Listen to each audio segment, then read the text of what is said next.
lastly, guys, I wanted to show you how what we're seeing today in terms of these interest rate increases, because some of you might be, you know, Gen Zs and have no idea of what interest rates were like prior to 2008 when you kind of started to pay attention. These rates today in the long-term context aren't that high. You know, this was about average, okay, prior to 2008 when the crash happened. And as you can see on screen to my left here, prior to 2010, you know, going back to 2006 and beyond, rates were, you know, above 5%, even over 6% at times. That's what rates were at.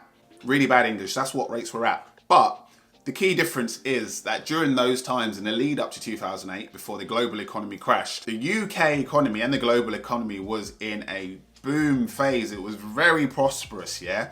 House prices were doing madness. Why is that? A big part of it was the availability of credit. People were giving away, and get this, 100 and 110% mortgages. So basically, if you're buying a property, you don't need any deposit. Jesus Christ.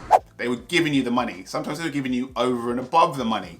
So they're giving you the money for the cost of the property plus an extra 10, 20K to do it up or go spend somewhere.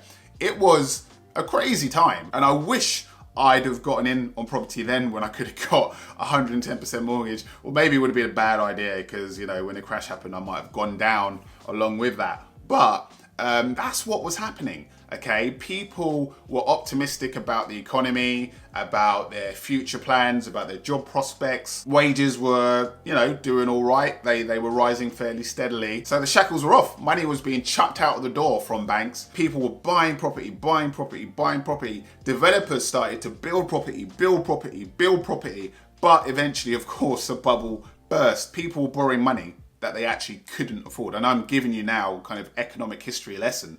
But it's worth knowing this, okay?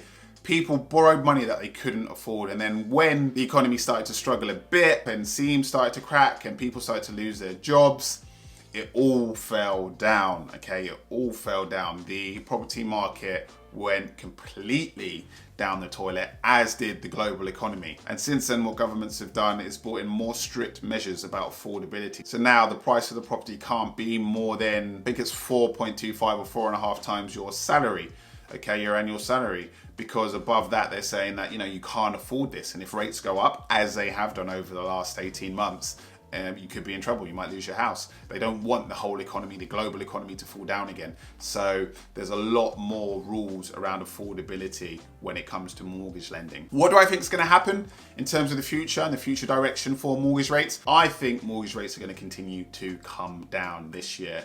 Of course, the caveat being that there's not another global random virus from a lab in the middle of China that takes a world by storm, that there's not another war, even though all of these countries are moving kind of mad at the moment, or anything else that could happen. You know, aliens land. I don't know, at this stage anything could happen. But I do think rates, if none of that happens, will continue to go down. Thank you for watching. This year I'm making a video every month to answer any questions that you have for me. So whether you want to know whether you should invest in a limited company or in your own name, whether you should buy a flat or a house, what is the best way to get started in property, or who my barber is, just let me know. You can ask me in the comment section below, on Instagram, on TikTok, and I'll make a video dedicated to your questions. Like and subscribe, and thanks for watching.